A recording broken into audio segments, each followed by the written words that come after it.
Okay, so this is going to be my review of Weirdmageddon Part 3, the last Gravity Falls episode. I actually didn't start watching Gravity Falls when it first came out. I didn't start watching until about 2 years in or so. It was around the beginning of Season 2 because I just was focusing on other things and just didn't watch it. But once I gave it a chance, it became one of my favorite shows. It was just like, why didn't I watch this for the last 2 years? What the?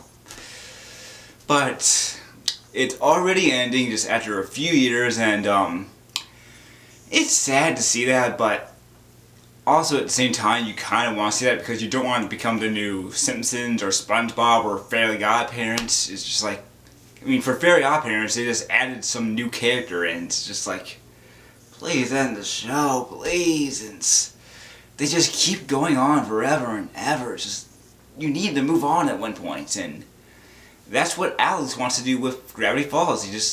He only had the plans for about 2 or 3 seasons, and he did it for 2 seasons. So the final was it was a pretty good episode. It didn't have everything I wanted or everything explained, but it did have a lot. So it started out with everyone, Dipper, Mabel, and everyone going to the shack and of course finding all the survivors, and Grunkle Stan's pretty much just going like, we should stay here, it's bad out there, we shouldn't fight. And Dipper and Mabel are shocked by that, and I was too. Was like, what are you being a coward for? Why? You've never been a coward before. And so, and of course they object to it and they say that they should fight back. So McGucket comes out and has this little blueprint for a giant monster, or not a monster, a giant robot, and they decide to go and build it out of things out of the shack and what's left of the town. So they go and build that, and they decide to go and fight back, and then we get this big battle between Bill and the robot, and they're just a bunch of throwing around and stuff, and Bill's eye comes out. I was like, I wasn't expecting that. That's actually pretty gruesome. It wasn't blood or anything, but it was still pretty gruesome for a kid's show. So after that, all the kids get into caterers get into his little house, and they see everyone who's there, just all the caterers and stuff. So, and also before that, Bill's trying to make a deal with Ford about how they could rule the universe together and all that. And when he's coming to introduce himself again, he's playing the piano. I'm like, what the hell? Even for Gravity Falls standards, that looked weird. It was just like, I wasn't expecting that. It was weird. So after they get in, they see a Ford and they try to unfreeze him, and then they see getting in this birdcage dancing around to folk music, and he's just like, get me out of here. And they find out how to go and get the citizen to unfreeze from the giant chair thing, and after that all the caterers unfreeze, and so they also get Ford unfreeze too. So then they decide to go and make a plan to defeat Bill, and that's the giant circle thing for the symbols. And I was pretty much right for that, actually. I was always kind of curious of a few of them, but I was always pretty much 100% right about that ever since I started watching Gravity Falls. Really, the only one that confused me was the glasses, and I thought it may have been Stan. I wasn't really sure, but later I was like, it could be McGucket. Maybe he wore those glasses at one point, but no, it just has to do with being smart, because everyone who wears glasses is smart. So, but yeah, the McGucket was the glasses, Robbie was the heart, Pacifica was the llama, Mabel was the shooting star, Dipper was the pine tree, Gideon was the pentagram or whatever it was, Ford was the 6 fingers, Mabel was the ice, or not Mabel, Wendy was the ice, and Stanley is the symbol, whatever it's supposed to be, the fish.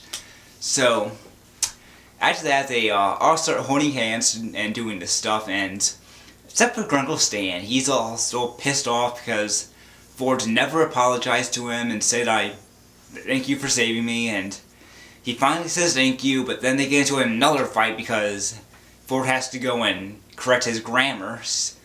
Then Bill shows up and then turns all the other characters into little, I guess I can't think of it right now, banners. So, but then Dipper and Mabel go away and right away, while Ford and Stanley are trapped, and they see that all the other characters have gotten captured by everyone else. So it looks like it's pretty much all over when Bill gets him and he's about to kill Mabel. He's just like, "Eeny, meeny, miny, yeah!" And it was that close to having her die, but then Ford's like, "Wait, I'll do it, okay?" So he decides to go and shake hands with Ford or Bill to get into it, to allow Bill into his mind. And at first it looked like it's gonna be all over, but then it's revealed to be Stanley. Yep, they switch clothes. So Bill gets trapped in there, he can't get out, and he gets erased. And a really cool part is like there's this blue fire going everywhere. Stanley's just going like, better just sit back and wait, who cares? And this Bill's just trying to get out as best as he can, but he can't. And then Stanley's just like, turn around, and he's like, "You do not mess with my family!" And Bill just shatters into a million pieces. It was freaking awesome. I was like, yes! I mean, it was great just seeing that. I mean, really, really cool. So it then goes back into the world, and you see that Stanley's mind is gone, and they're all sad because there's no way that he can come back. But then, of course, they get him back with some pictures and stuff like that, just like you see in a lot of other shows, and he comes back. So a few days later, they celebrate their birthday, and everything's good. They say their goodbyes and all that, and it ends on a really good note with the kids going on the bus back home. Everyone says goodbye to them. Ford and Stanley go on their little trip they're always supposed to go on, and everything like that. It was a pretty good final. I liked it. It didn't have everything I wanted, but it was good. One thing it didn't have I wanted was a Pacifica, and there wasn't really even that much Pacifica development in here. It was just like, all she did was like wear the sweater, hold the hands, and that was it. She didn't really do anything else. I was expecting her to have a little bit more character development, but what could you do? It was so disappointing. I was like hoping at the very end maybe she would run up, say sorry for bullying them for all that summer, and then go and say, "I really miss you, Dipper," and things like that. So, but at the very end, when Dipper reads the note that everyone wrote on, it says it has Pacifica's name on it and a little heart on it with the eye on her name. So a lot of people are saying that's supposed to be a hint toward it. Maybe it is, but who knows? And one little very low thing is here, they never used the president's key, not once. I mean, you think they would have had that as a plot point at one point, but they never used it. I mean, they could have used it on that keyhole guy. I mean, sure, he was a useless character, but at least that part would have been solved. So, also, I was kind of wondering what happened to Blendon. The last time you saw him was in the second episode where he sees Time Baby and everybody get destroyed, and he's just like, "Oh, I gotta get out of here," and goes away. That's the last time you see him. I mean, I don't get it. Why didn't he come back? It was just like, did the writers just forget about him? You didn't see him after that. You think you at least would have saw him at the very end or something, but you didn't. It was weird, and I heard Time Baby was supposed to return, and I guess that was false, but I don't know. I heard he was supposed to return, and he didn't, but so that kind of remains unsolved. I guess for 1,000 years, Time Baby's going to be dead. Oh well. and Blendon's just gonna be scared for 1,000 years. So let's see what else. Also, we also found out what happened to the 2 clones of Dipper. They were seen roasting some food or something, and they are wearing some raincoats. So yeah, they're still alive. They never did technically come back, but they are still alive when you saw them during the credits. So what else? Anything else? I was actually kind of disappointed by the way they did with the Stan's memory thing. I mean, I thought he was going to die by fire, because from all the symbolism it had of him dying by fire, it looks like it was going to be that, and it sort of was. When his mind was erased, it was all fiery, so I guess that you could sort of say that was true, but they just brung him back 5 minutes later. It was just like, in a way, it was also kind of a cheap shot. It was just like, really, that soon? You couldn't have spent at least another 10 minutes on it? Or 5 minutes? It was just like, I think they went way too fast on that part. It was just like, you should have focused more time on trying to get his memory back. It was just like, but they had to squeeze it into a 44-minute special, or however long it was, because it seemed there were a lot of commercials at first. For the first half hour, it was pretty much 5 minutes of the show, and then commercials. 5 minutes of the show, and then commercials. It was like, just do it already. But during the second half, it seemed there were less, so that was good at least. But it just seemed, it was kind of a cheap shot of how they got Stan's mind back. It was too fast. But so what else? Well, we don't really find out what happens many to the other side characters or anything. Just except for a few of them, the Pacificas lost all their money somehow, and so they're, I guess, gonna move into just a regular house or something. And McGucket bought their old house, and she's like, I'm gonna move into a bigger shed. There's what? So, stupid thing. What else was there really cool? Oh, and oh great, it's come from my mind already. I kind of like how they did kind of redeem Gideon.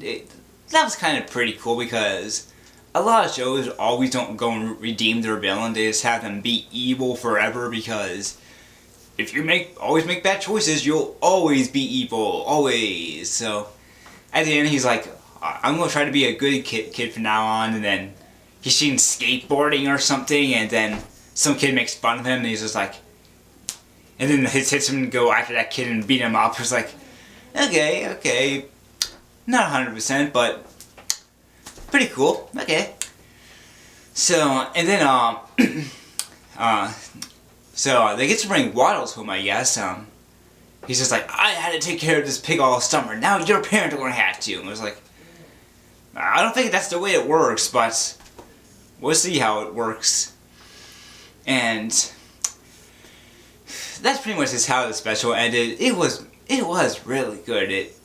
It pretty much had a lot of the things I was expecting. Big fights, emotional moments, and all of that. And even though it was kind of rushed and not everything I wanted, the part where Stan's mind did get erased, it was kind of emotional. It was just like, I was like hoping, don't be gone forever, don't be gone forever, please don't be gone forever. But then they got it back in 5 minutes. I was like, well, that was quick. So, and I don't know how I didn't recognize them when they switched places, because Stan has a little bit of a different nose, and he has 5 fingers. I guess I just didn't really look hard enough, but because I was like really expecting to go in his mind. I was like, okay, I guess it's gonna be Ford who's gonna die. So, but no one died. So I guess technically the person who was supposed to die this season was the mayor. There's a guy who made 5 of her appearances throughout the whole season or show. But it was pretty good. And what else did the caterers do? We got good notes on all the caterers and everything. Robbie is just seen with his family burying bodies and stuff. Pacifica's with her, not Pacifica, but yeah, she's with her family. Wendy's with her family, and everything is just good. So it's just sad to see the show end, but it needed to, I guess. I didn't want it to become bad at one point, so. I heard there is supposedly supposed to be a crossover with Rick and Morty, of all shows. Because at one point, during the scene where Stan's turning on the portal and he loses his mug and everything, in one Rick and Morty episode, the things come through a portal in their world, so. I heard that was supposed to be a hint that they're going to get a crossover at one point. It was just. It's a weird one. You'll think it'd be that and Phineas and Ferb or Star versus the Forces of Evil, something like that, but no, it's that show actually, the Rick and Morty. So, I heard that Alex is now going to be working on a Fox show. Who knows what that show is going to be like? I hope it's not something like Family Guy where it's just cutaways every few minutes. I hope it's something more like Bob's Burgers, and which actually has the voice of Mabel in there, who voiced Louise, so that's kind of a little fun fact, in case you didn't know that. Oh, it was a really good final. I liked everything in it. I've been waiting since friggin' November, every fan has, and I think for the most part, it was worth the wait. It was really good, and just watching all the episodes back and forth with that, 2-day marathon they had, it was really good. Just seeing how the show's changed from season 1 to season 2. I mean, during season 1, it was just a lot more, what's the word I'm searching for? Kid-friendly, I guess. It was just a lot more outgoing, not as dark or anything. And then once season 2 came along, it was just like characters dying left and right and everything. So, is this my favorite season final of all time? Well, the Avatar final was really good. Danny Phantom had a really good final. And other shows had really good finals. So, I would actually have to think really long and hard for that. I'm not really sure, but it is still a really good final, and it left the series on a very good note. I'm kind of hoping that maybe they'll continue the series in graphic novels or something. I think that would be good, because they're doing it for Invader Zim right now, and they've done it for other shows in the past. I'd like to see what they focus on in the future with some graphic novels. They could do a lot with it. They can do Pacifica, they could run to other monsters, and everything like that. It was really good. Oh, and we didn't find out Dipper's real name. I was kind of hoping we would. A lot of people are saying it's supposed to be Abel, because it was supposedly seen during the credits with something saying Mabel and Abel. I thought I saw Mabel and Mabel. Maybe I did read it wrong, but Abel? Who named your kid Abel? I didn't even know Abel was a name. If it is, I can see why Dipper doesn't like it. I mean, that definitely makes sense. I mean, that's a horrible name, so. I mean, if that was my name, I would probably choose a nickname too, so. But, and also, Seuss became the new owner of the Mystery Shack. We didn't see his dad or anything, but he's the new owner, and that's pretty cool, so I did like seeing that, and I kind of wonder if he's going to become Stan 2.0, if he's going to become greedy and all that. I doubt it, but it was still kind of funny seeing him in the same outfit. So, okay, anything else I can think of before I go and end this video? Not really, I really can't think of anything else. I kind of wish I made vlogs on all the other episodes like everyone else did, but what are you going to do? This was still a really good episode, and I'm glad I just waited for it and saw it and like this. So, anyway, what did you think of the episode? Did you like it? Did it go to your standards? Were you kind of disappointed by it? What was it? To me, it pretty much met everything. There were a few things that I didn't get to, but it was still a really good final end. I hope really soon the show comes to DVD. I know it technically is on DVD, but all I was able to do is 6 episodes or so on DVD. It's like 666. That's what they do for all their stupid shows that Disney does. They almost never do full seasons for some reason. I don't get it. Because you think it would be better if they do full season, because we don't have to buy as much. It would take up less space, and for them it would be less DVDs to buy, less cases to make. You think it would cost less in the end, but it's just I hope they make a full DVD soon. But until then, I'm just going to have to rely on those or my DVR. So, really good stuff. I liked it all, and I'm going to have to find a new replacement show. I really don't know what yet. Maybe Steven Universe or Star vs. the Voices of Evil, or maybe a new show will come on pretty soon. Who knows? So, it was really good. I liked it, and hopefully you do too. If you don't, then you probably have pretty bad taste. So, I hope everyone liked this little review, and I hope you have a great day. Take care.